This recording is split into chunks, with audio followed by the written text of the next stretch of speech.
Assalamualaikum dan salam sejahtera, bersama saya Reza Roslan dalam 15 minit MMTV edisi 20 Jun 2023. Kita ke berita utama. Malaysia hanya mempunyai 6,985 pakar perubatan yang berkhidmat di hospital-hospital kerajaan dan jumlah tersebut tidak mencukupi untuk merawat 80% daripada 33.2 juta penduduk, terutama dalam golongan rendah B40.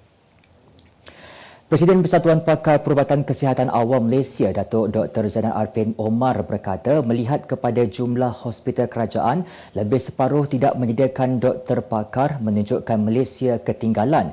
Melalui Kertas Putih Kesihatan diluluskan di Dewan Rakyat baru-baru ini, kerajaan perlu mereformasi sistem kesihatan bagi meningkatkan akses rakyat untuk mendapatkan rawatan berkualiti. Semakan utusan Malaysia mendapati daripada 145 hospital kerajaan di seluruh negara, hanya kira-kira 70 hospital ada khidmat doktor pakar, manakala baki hospital menyediakan khidmat pakar secara lawatan ke hospital-hospital tersebut. Kerajaan memperuntukkan sebanyak 500 juta melalui inisiatif kemudahan rakyat IKR sebagai salah satu usaha membantu orang ramai melalui penambahbaikan infrastruktur kecil awam.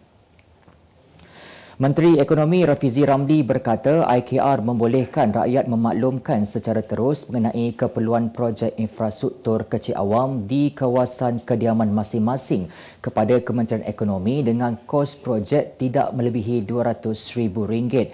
Melalui peruntukan tersebut, IKR dijangka memanfaatkan sekurang-kurangnya 2,500 projek kemudahan rakyat di seluruh negara, termasuk projek baharu dan baik pulih kemudahan asas awam seperti tandas, surau atau lift yang tidak melebihi jumlah yang ditetapkan, tambah Rafizi.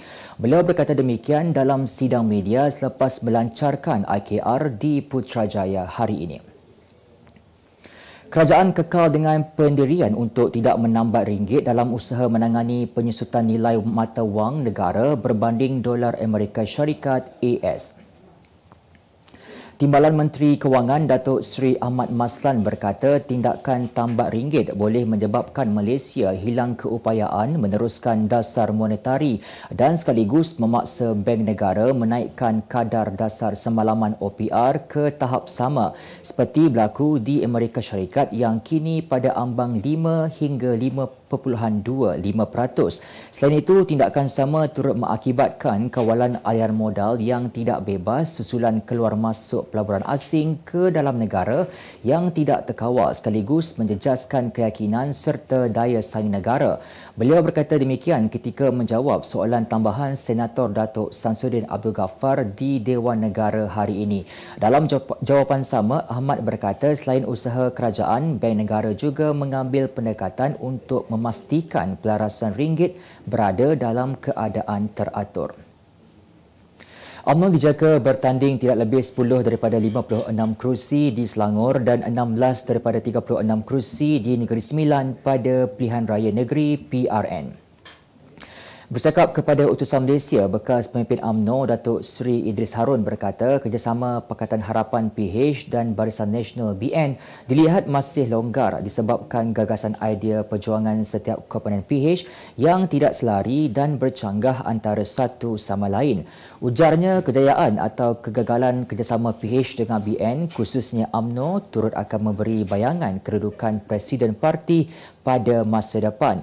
Sekiranya calon PH dan UMNO mampu memberikan kemenangan, maka itu akan menjadi isyarat jelas kerjasama antara keduanya diterima serta akan menjadi trend untuk menghadapi pilihan raya umum ke-16 PRU 16 kelak.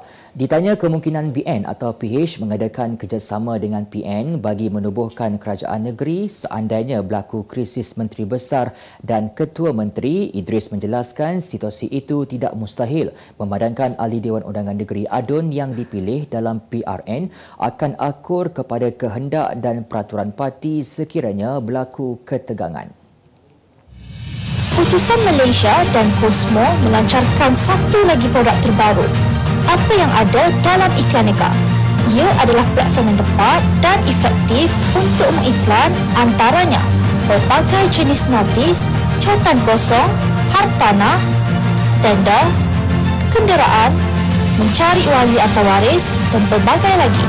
Apa yang anda cari? Semuanya ada di sini. 2 dalam 1. Layari iklaneka.utusan.com.my.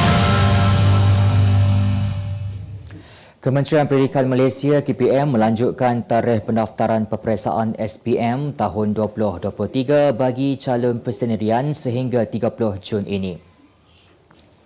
KPM dalam satu kenyataan memaklumkan perkara itu selaras dengan hasrat Perdana Menteri agar peluang kedua diberikan kepada hampir 30,000 calon SPM tahun 2022 yang tidak hadir untuk menduduki peperiksaan SPM. KPM berkata calon perlu mematuhi syarat-syarat pendaftaran yang ditetapkan serta perlu membuat bayaran asas dan bayaran mata pelajaran yang hendak didaftarkan.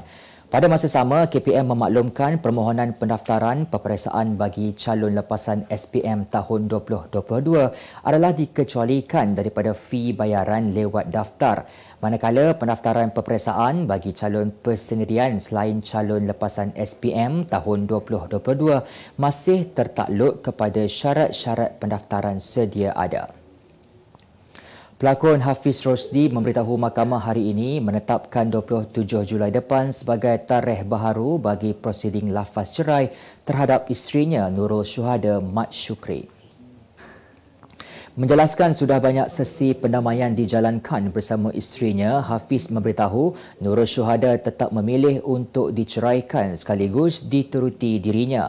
Dalam pada itu, Hafiz 29 tahun tetap ingin mengekalkan hubungan baik dengan kedua-dua keluarga untuk kepentingan anak-anak biarpun dia dan Nurul Syuhada nekat meneruskan penceraian.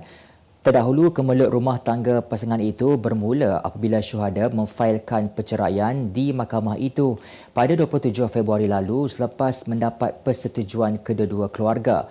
Hafiz mendirikan rumah tangga dengan Nurul Syuhada pada 30 April 2016 dan hasil perkongsian hidup mereka dikurniakan 2 cahaya mata, Humairah 6 tahun dan Omar 2 tahun.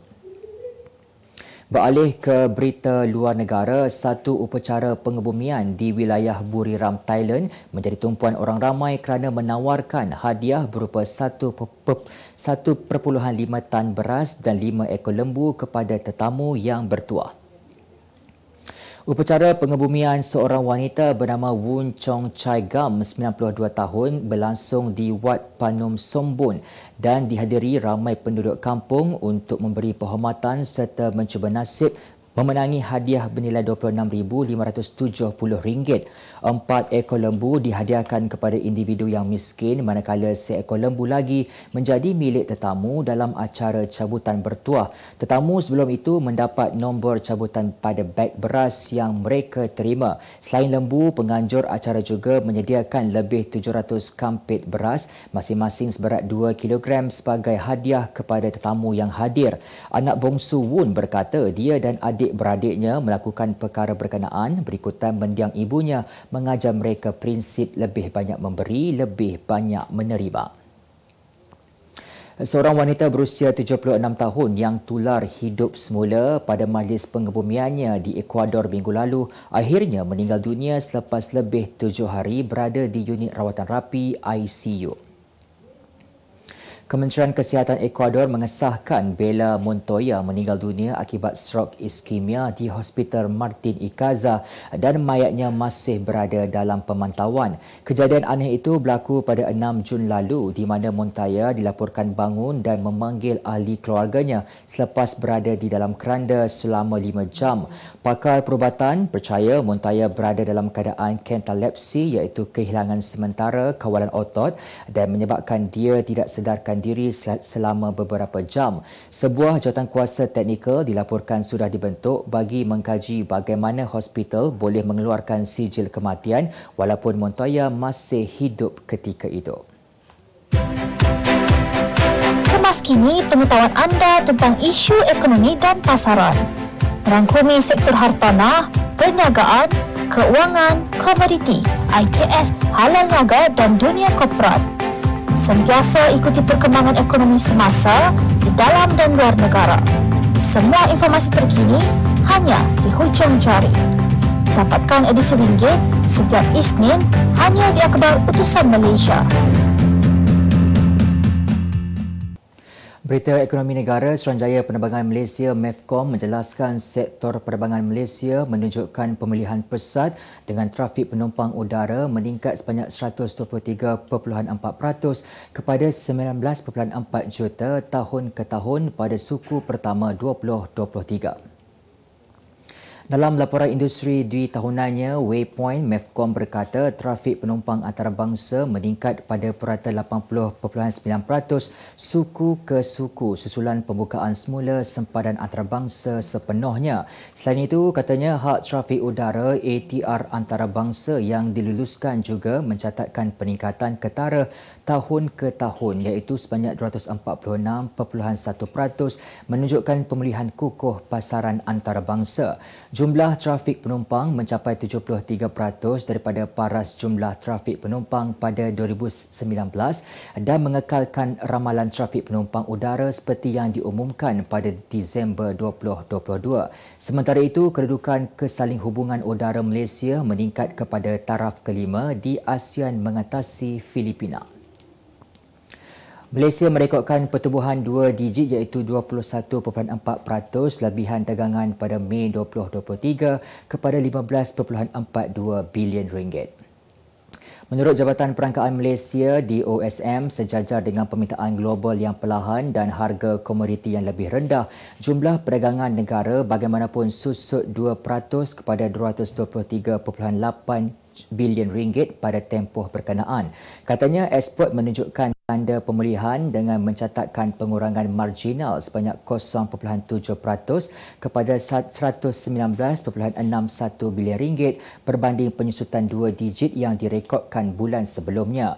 Import pula menurun 3.3% kepada 104 bilion ringgit. Prestasi perdagangan itu seiring dengan negara serantau lain yang turut mencatatkan pertumbuhan perdagangan negatif seperti China, Taiwan dan Republik Korea ROK.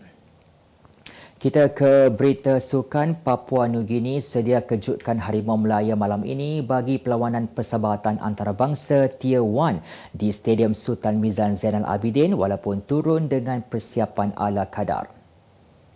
Ketua Jurulatihnya Harrison Kamake berkata kunjungan ke Terengganu bukan sekadar bercuti, sebaliknya mahu memberi cabaran kepada Harimau Melaya. Menurut beliau, barisan permainnya kini berada dalam momentum terbaik selepas mempamerkan aksi bertenaga dengan mencatatkan keputusan seri 2-2 dengan Singapura Jumaat lalu. Untuk rekod, kali terakhir pertemuan Papua Nugini dan Malaysia adalah pada tahun 2016 yang menyaksikan pasukan negara tunduk 0-2 pada bulan Jun sebelum menang 2-1 pada November tahun yang sama. Majlis Sukan Negara MSN bakal memenuhi segala permintaan domestik yang dibuat pemenang pingat perak Sukan Olimpik Dato' Azizul Hasni Awang. Penyelaras program Road to Gor RTG Datuk Stuart Ramalingam berkata pihaknya setelah pun menerima permohonan Azizul Hasni atau lebih mesra dengan panggilan Jijo termasuk melunaskan segala permintaan yang dibuat jaguh berbasikal trek negara sebelum ini. Sementara itu, Menteri Belia dan Sukan Hannah Yoh berkata jawatankuasa RTG telah meluluskan sejumlah 6.9 juta ringgit peruntukan untuk memenuhi segala permintaan di bawah program berkenaan. Jawatankuasa berkenaan turut meluluskan allowance kas RTG untuk seorang atlet sebanyak RM3,000 sebulan. Sebagai penutup 15 minit AMTV hari ini, saksikan laporan cuaca esok Rabu 21 Jun 2023. Jangan lupa dapatkan akhbar utusan Malaysia dan Kosmo untuk berita-berita terkini dan menyeluruh. Sekian saja daripada saya, Reza Roslan. Assalamualaikum dan jumpa lagi.